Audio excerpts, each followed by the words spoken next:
Olá, estamos de volta para falar sobre adiantamentos, suprimentos, tomada de suprimentos na administração pública ou pronto pagamento. É comum esse ato na administração pública, correto? Nós sabemos que as despesas, elas seguem uma linha muito comum para o gasto, né? Nós mesmos já estudamos que a despesa tem um ciclo, são as fases, né? Primeiro ela é fixada, depois há uma programação, há um empenho. Para ver o empenho, geralmente ocorre uma licitação, se escolhe uma modalidade e nessa licitação, então, se faz a escolha. A licitação existe para que a administração pública escolha a melhor proposta, seja de preço, técnica, né, para tomar um serviço ou um produto, correto? Em seguida, então, nós podemos fazer um empenho, que é quando nós estamos autorizando aquele gasto, né? Fazemos a liquidação, que é quando nós recebemos o produto, que é quando nós atestamos que o serviço foi prestado para a administração pública. E, por último, nós pagamos. Esse é o ciclo normal para a despesa pública, correto? É a mais comum, é nesse processo, é nesse fluxo de trabalho que nós gastamos praticamente todo o recurso público de um orçamento. E é assim que a contabilidade registra, através do regime de competência, né? Então, vai registrar a fixação no sistema orçamentário, a programação, vai registrar a liquidação, a assunção da dívida, né? Ou, antes disso, o empenho, no momento que você autoriza, né? A liquidação, que é onde você torna líquida e certa a sua dívida da empresa pública com o credor, né? E, por último, o pagamento, então, lá no sistema financeiro ou patrimonial, dependendo do que você está comprando e assim por diante. Bom, é assim que a contabilidade vai trabalhar para praticamente todas as despesas.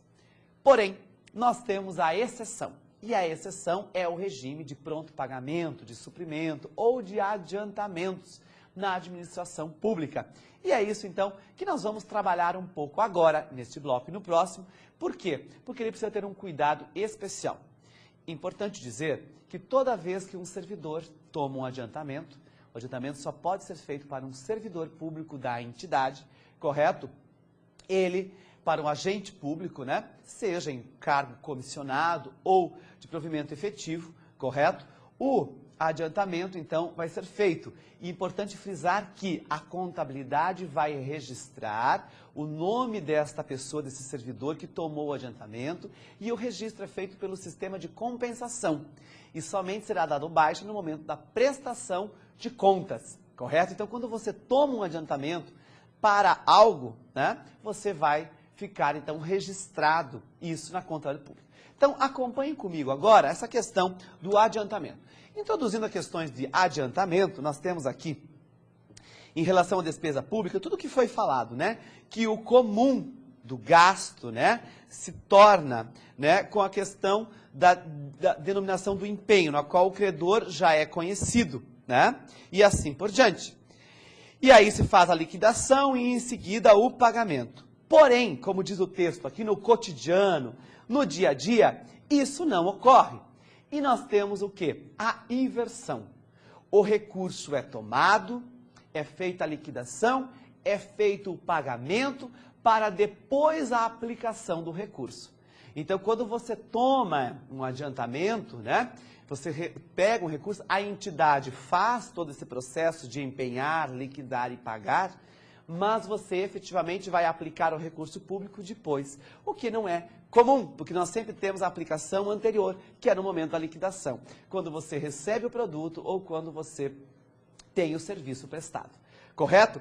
Então nós dizemos que para o adiantamento só pode ser utilizado para as despesas que não podem se submeter ao regime normal de compras. E o que é o regime normal de compras? É o que nós falamos. empenhar, liquidar e pagar. Então, o adiantamento é para despesas que não podem se submeter a esse regime normal. Por isso que nós temos, então, uma especificação para tratar sobre o adiantamento e como que o registro, controle e prestação de contas desses valores devem ser feitos. Acompanhem comigo aqui. Vejam só. Primeiro, esses valores, né, devem ser apenas para despesas extraordinárias e urgentes. Então, você não vai pegar ou tomar recursos a título de adiantamento para situações que não são extraordinárias e urgentes. Ainda, apenas para valores pequenos, relativos a viagens ou de caráter sigiloso ou representação de gabinete, caso da presidência e assim por diante. Então, veja só. Importante que a gente se tenha a Lei 4.320, artigo 65, né? E que, então, fala do regime, trata do regime de adiantamento. Não basta a lei, nós precisamos que, além da lei, nós tenhamos em cada entidade pública uma regulamentação, uma instrução normativa, uma lei, um decreto-lei, algo que regulamente a tomada e aplicação dos recursos pelo regime de adiantamento. Isso é fundamental, então, para a administração pública, correto? Porque a lei por si só não traz elementos suficientes ou deixa aberta, muito ampla, a interpretação, correto? Importante frisar, o adiantamento, que em algumas entidades públicas é muito comum e até é tomado em excesso, só pode ser utilizado, como nós vimos, para despesas de caráter extraordinário e urgente, para pequenos valores, principalmente quando se vive uma situação de viagem e que você não sabe que vai ocorrer. É determinada despesa. Vamos tomar, por exemplo, você vai fazer uma viagem que a entidade, a prefeitura, a fundação, a autarquia, a empresa de economia mista, ou seja, quem quer que seja, determinou que você fosse em viagem para representar a entidade. Assinar um contrato, fazer uma prestação de contas e assim por diante. Vejam, você vai ter inúmeras despesas, para começar com o transporte. Você pode utilizar um transporte aéreo, rodoviário, certo? Tudo isso não é eventual, você sabe, valores, tudo certinho. Então, você não vai gastar com valores de adiantamento, correto? O hotel que você vai ficar hospedado, o número de diárias você sabe, você vai fazer cotação de preços de hotel e assim por diante. Então, também não é com o valor do adiantamento. O valor do adiantamento é para despesas que você não pode prever, são extraordinárias. Por exemplo, o táxi para se locomover do local A até o local B. Você não sabe quanto que vai gastar. Um recurso que vai te atender numa emergência, como ter passado mal e assim por diante durante o evento e assim sucessivamente. Correto, pessoal? Então, assim, quanto menos você utilizar um recurso de adiantamento, melhor. Certo? Porque ele é sempre para o caráter excepcional.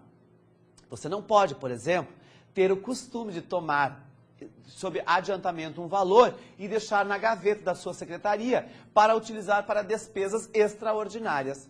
São pouquíssimas, são raras as despesas extraordinárias que podem ocorrer dentro de uma secretaria, de um órgão público e assim por diante, né? Ah, a chave quebrou. Até o chaveiro não precisa ser de caráter excepcional, salvo algumas exceções, correto? Acompanhem comigo aqui, então. Já vimos que são valores pequenos, relativos a viagens. Ainda, vejam, observar que no artigo 60 da Lei 8.666, que trata das compras, né, na administração pública, olha, ele diz o seguinte no seu parágrafo único lá no artigo 60, é nulo e de nenhum efeito o contrato verbal com a administração, salvo o de pequenas compras de pronto pagamento. Ou seja, você precisa ter essa noção, né? E ainda ela coloca um valor que o que é, né? Pequenos valores, o que não ultrapassa, né? O que não é superior a 5% do estabelecido no artigo 23, inciso 2º, a linha A, né, para efeito do regime de adiantamento, que é o valor lá que dispensa a licitação.